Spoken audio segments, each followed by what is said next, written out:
नमस्कार। आज हम श्रीमद् भगवद गीता जी का तृतीय अध्याय पढ़ेंगे। गीता प्रेस गोरखपुर की ये श्रीमद् भगवद गीता जी हैं और उस गीता प्रेस गोरखपुर को बहुत-बहुत धन्यवाद और आभार। श्री राधे कृष्ण के चरणों में सादर प्रणाम। ओम श्री परमात्मने नमः। त्वमेव माता च पिता त्वमेव बन्धुश्च सखा त्वमेव विद्या द्रविणं त्वमेव सर्वं मम देव। अथ तृतीयोऽध्यायः। अर्जुन उवाच ज्यायसि चेत् कर्मणस्ते मता बुद्धिर्जनार्दन तत्किं कर्मणि घोरे मां नियोजयसि केशव। अर्जुन बोले, हे जनार्दन, यदि आपको कर्म की अपेक्षा ज्ञान श्रेष्ठ मान्य है तो फिर हे केशव मुझे भयंकर कर्म में क्यों लगाते हैं। व्यामिश्रेणेव वाक्येन बुद्धिमोह्यसीव मे तदेकं वद निश्चित्य येन श्रेयो अहमाप्नुयाम्। आप मिले हुए से वचनों से मेरी बुद्धि को मानो मोहित कर रहे हैं, इसीलिए उस एक बात को निश्चित करके कहिए जिससे मैं कल्याण को प्राप्त हो जाऊं। श्री भगवानुवाच लोके अस्मिन् द्विविधा निष्ठा पुरा प्रोक्ता मया नघ ज्ञान योगेन सांख्यानाम कर्म योगेन योगिनाम। श्री भगवान बोले, हे निष्पाप, इस लोक में दो प्रकार की निष्ठा मेरे द्वारा पहले कही गई है। उनमें से सांख्य योगियों की निष्ठा तो ज्ञान योग से और योगियों की निष्ठा कर्म योग से होती है। न कर्मणा मनारंभा निष्कर्म्यम पुरुषो अश्नुते न च संन्यासनादेव सिद्धिं समधिगच्छति। मनुष्य न तो कर्मों का आरंभ किए बिना निष्कर्मता को यानी योग निष्ठा को प्राप्त होता है और न कर्मों के केवल त्याग मात्र से सिद्धि यानी सांख्य निष्ठा को ही प्राप्त होता है।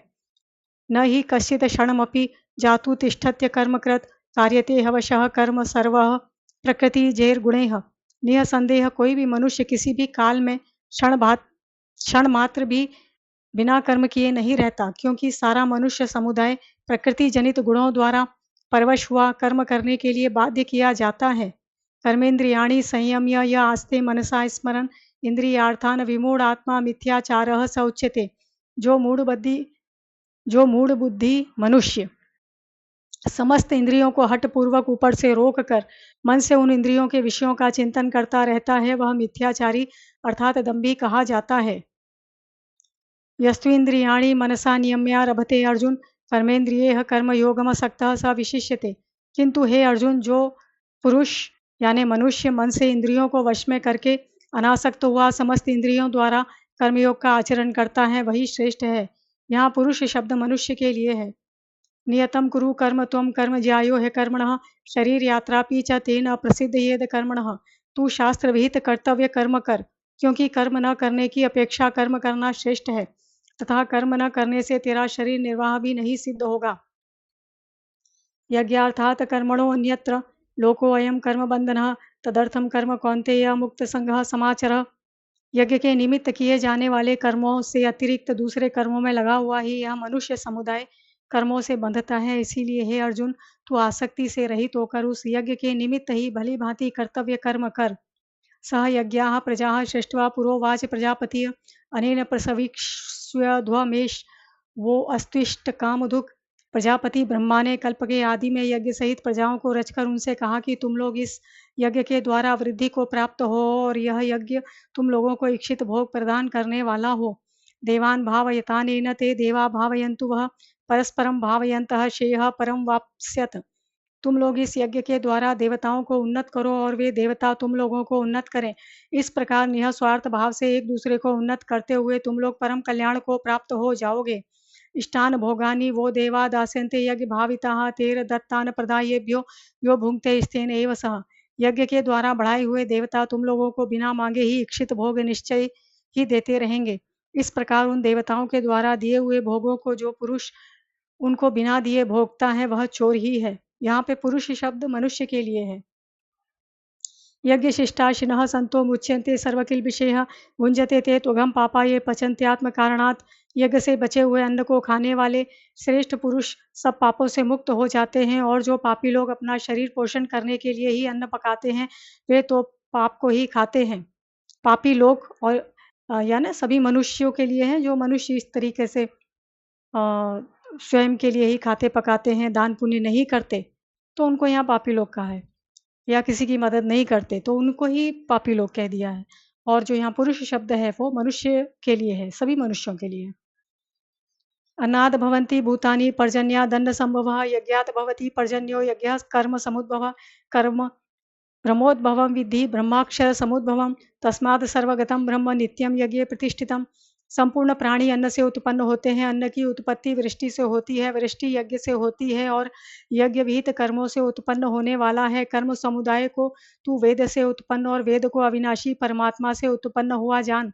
इससे सिद्ध होता है कि सर्वव्यापी परम अक्षर परमात्मा सदा ही यज्ञ में प्रतिष्ठित है। एवं प्रवर्तितं चक्रम नानुवर्तयति यः अघायुरिन्द्रियारामो मोघम पार्थ स जीवति। हे पार्थ, जो पुरुष यानी मनुष्य इस लोक में इस प्रकार परंपरा से प्रचलित सृष्टि चक्र के अनुकूल नहीं बरतता, अर्थात अपने कर्तव्य का पालन नहीं करता, वह इंद्रियों के द्वारा भोगों में रमण करने वाला पापायु पुरुष यानी मनुष्य व्यर्थ ही जीता है। यस्त्वात्मरतिरेव स्यादात्म तृप्तश्च मानवः यस्त्वात्मरतिरेव स्यादात्मतृप्तश्च मानवः आत्मन्येव च संतुष्टस्तस्य कार्यं न विद्यते। परंतु जो मनुष्य आत्मा में ही रमण करने वाला और आत्मा में ही तृप्त तथा आत्मा में ही संतुष्ट हो, उसके लिए कोई कर्तव्य नहीं है।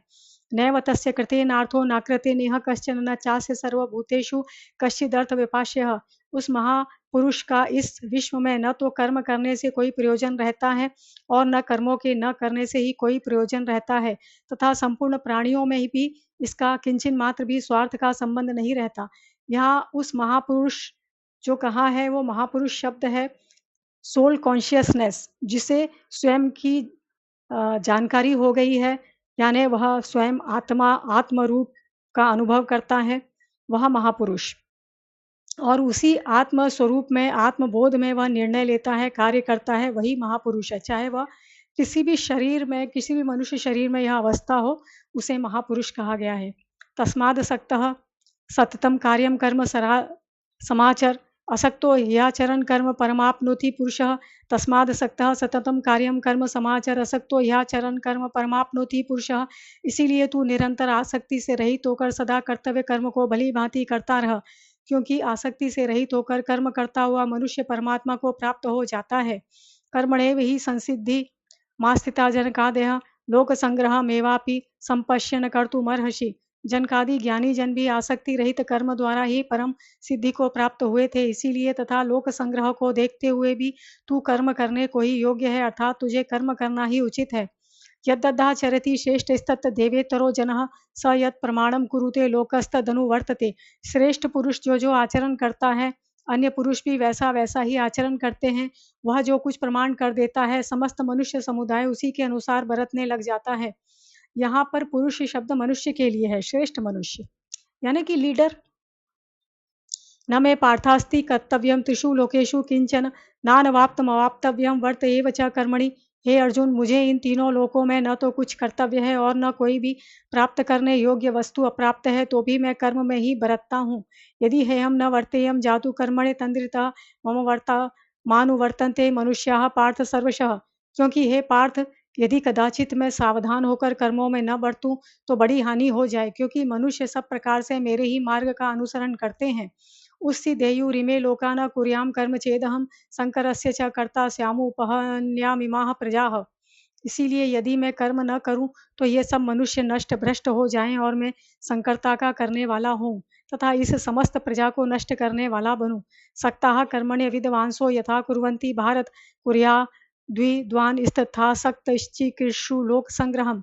हे भारत, कर्म में आसक्त हुए अज्ञानी जन जिस प्रकार कर्म करते हैं, आसक्ति रहित विद्वान भी लोक संग्रह करता हुआ उसी प्रकार कर्म करे।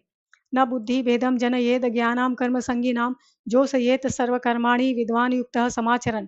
परमात्मा के स्वरूप में अटल स्थित हुए ज्ञानी पुरुष यानी मनुष्य को चाहिए कि वह शास्त्र विहित कर्मों में आसक्ति वाले अज्ञानियों की बुद्धि में भ्रम अर्थात कर्मों में अश्रद्धा उत्पन्न न करे, किंतु स्वयं शास्त्र विहित समस्त कर्म भली भांति करता हुआ उनसे भी वैसे ही करवावे। प्रकृतेः क्रियमाणानि गुणैः कर्माणि सर्वशः अहंकार विमूढ़ात्मा कर्ता हमीति मन्यते।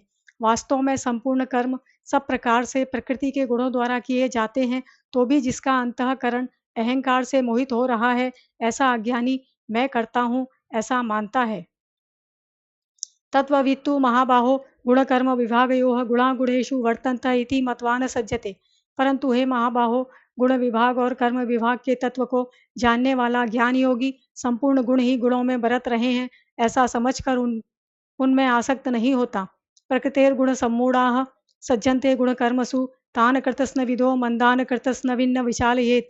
प्रकृति के गुणों से अत्यंत मोहित हुए मनुष्य गुणों में और कर्मों में आसक्त रहते हैं। उन पूर्णतया न समझने वाले मंद बुद्धि अज्ञानियों को पूर्णतया जानने वाला ज्ञानी विचलित न करे। मयि सर्वाणि कर्माणि संन्यस्याध्यात्म चेतसा निराशीर निर्ममो भूत्वा युध्यस्व विगत चुरः। मुझ अंतर्यामी परमात्मा में लगे हुए चित्त द्वारा संपूर्ण कर्मों को मुझ में अर्पण करके आशा रहित, ममता रहित और संताप रहित होकर युद्ध कर। ये मे मतमिदं नित्यमनुतिष्ठन्ति मानवाः श्रद्धावंतो अनसूयन्तो मुच्यन्ते ते अपि कर्मभिः। जो कोई मनुष्य दोष दृष्टि से रहित और श्रद्धायुक्त होकर मेरे इस मत का सदा अनुसरण करते हैं, वे भी संपूर्ण कर्मों से छूट जाते हैं। ये त्वेतदभ्य सूयन्तो नानुतिष्ठन्ति मे मतम सर्वज्ञान विमूढ़ान स्थान विद्धि नष्टान चेतसः। परंतु जो मनुष्य मुझ में दोषारोपण करते हुए मेरे इस मत के अनुसार नहीं चलते हैं, उन मूर्खों को तू संपूर्ण ज्ञानों में मोहित और नष्ट हुए ही समझ। सदृशं चेष्टते स्वस्याः प्रकृतिर्ज्ञानवानपि प्रकृतिम यान्ति भूतानि निग्रह किम करिष्यति।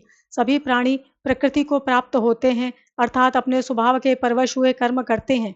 ज्ञानवान भी अपनी प्रकृति के अनुसार चेष्टा करता है, फिर इसमें किसी का हट क्या करेगा। इंद्रियस्यार्थे राग द्वेषो विवस्थितो तर्योर्न वशमागच्छेतो यस्य परिपंथिनो। इंद्रिय के अर्थ में अर्थात प्रत्येक इंद्रिय के विषय में राग और द्वेष छिपे हुए हैं। मनुष्य को उन दोनों के वश में नहीं होना चाहिए, क्योंकि वे दोनों ही इसके कल्याण मार्ग में विघ्न करने वाले महान शत्रु हैं। श्रेयान् स्वधर्मो विगुणः परधर्मात् स्वनुष्ठितात् स्वधर्मे निधनम श्रेयः परधर्मो भयावह। अच्छी प्रकार आचरण में लाए हुए दूसरे के धर्म से गुण रहित भी अपना धर्म अति उत्तम है। अपने धर्म में तो मरना भी कल्याणकारक है और दूसरे का धर्म भय को देने वाला है। अर्जुन उवाच अथ केन प्रयुक्तोऽयं पापं चरति पुरुषः अनिच्छन्नपि वाष्णेर्य बलादिव नियोजितः। अर्जुन बोले, हे कृष्ण, तो फिर यह मनुष्य स्वयं न चाहता हुआ भी बलात् लगाए हुए की भांति किससे प्रेरित होकर पाप का आचरण करता है। श्री भगवान उवाच काम एष क्रोध एष रजोगुण समुद्भव महाशनो महापापमा विद्धये नमिह वैरिणम। श्री भगवान बोले, रजोगुण से उत्पन्न हुआ यह काम ही क्रोध है। यह बहुत खाने वाला अर्थात भोगों से कभी न आघाने वाला और बड़ा पापी है। इसको ही तू इस विषय में वैरी जान। धूमेना व्रियते वह्नि यथा दर्शो मलेन च यथोल्बेनाव्रतो गर्भस्तथा तेने दमावतम। जिस प्रकार धुएं से अग्नि और मैल से दर्पण ढका जाता है तथा जिस प्रकार जेठ से गर्भ ढका रहता है, वैसे ही उस काम के द्वारा यह ज्ञान ढका रहता है। आवृतम ज्ञान मेतेन ज्ञानिनो नित्य वैरिणा काम रूपेण कौन्तेय दुष्पुरेणानलेन च। और हे अर्जुन, इस अग्नि के समान कभी न पूर्ण होने वाले काम रूप ज्ञानियों के नित्य वैरी के द्वारा मनुष्य का ज्ञान ढका हुआ है। इंद्रियाणि मनोबुद्धिरस्याधिष्ठान मुच्यते एतेर्विमोह यत्येष ज्ञानमावृत्य देहिनम। इंद्रिया, मन और बुद्धि, ये सब इसके वास स्थान कहे जाते हैं। यह काम इन मन, बुद्धि और इंद्रियों के द्वारा ही ज्ञान को आच्छादित करके जीवात्मा को मोहित करता है। ज्ञान यहाँ पर किसको बोला है? आत्मा का और परमात्मा का ज्ञान। तस्मात्त्वमिन्द्रियाण्याद्यो नियम्य भरतर्षभ पापमानं प्रजहि येनम ज्ञान विज्ञान नाशनम। इसीलिए हे अर्जुन, तू पहले इंद्रियों को वश में करके इस ज्ञान और विज्ञान का नाश करने वाले महान पापी काम को अवश्य ही बलपूर्वक मार डाल। इंद्रियाणि पराण्याहुरीन्द्रियेभ्यः परम मनः मनसस्तु परा बुद्धिर्यो बुद्धेः परतस्तु सह। इंद्रियों को स्थूल शरीर से पर यानी श्रेष्ठ, बलवान और सूक्ष्म कहते हैं। इन इंद्रियों से परे मन है, मन से भी पर बुद्धि है और जो बुद्धि से भी अत्यंत पर है वह आत्मा है। एवं बुद्धेः परम बुद्धत्वा सनिस्तभ्यात्मानमात्मना जहि शत्रु महाबाहो काम रूपम दुरासदम।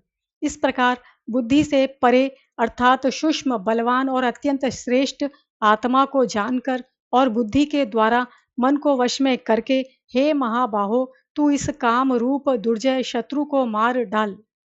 यानी कि इस काम रूप जो दुर्जय शत्रु है जो कि हमें बहुत ही कष्ट में डालता है, उस पर नियंत्रण रखना है, उस पर संयम रखना है। अनियंत्रित काम ही तकलीफ देता है और हमें हमारा पतन का कारण बनता है। यहाँ पर श्रीमद् भगवद गीता जी का तृतीय अध्याय पूरा हुआ। ओम तत्सदिति श्रीमद् भगवद गीतासु उपनिषत्सु ब्रह्म विद्यायां योग शास्त्रे श्री कृष्णार्जुन संवादे कर्म योगो नाम तृतीयो अध्यायः। ओम श्री परमात्मने नमः। जय श्री राधे कृष्ण। गीता प्रेस गोरखपुर को कोटि कोटि धन्यवाद। और गीता प्रेस गोरखपुर की श्रीमद् भगवद गीता खरीदें या वहाँ से जो भी उनकी पुस्तकें हैं, ग्रंथ हैं, साहित्य है वो खरीदें। वहाँ पर आप डोनेशन भी दे सकते हैं। श्री गीता प्रेस गोरखपुर को डोनेशन भी आप दे सकते हैं। ऑनलाइन भी उनकी वेबसाइट है। और श्री राधे कृष्ण के चरणों में कोटि कोटि नमन। माता पिता को धन्यवाद।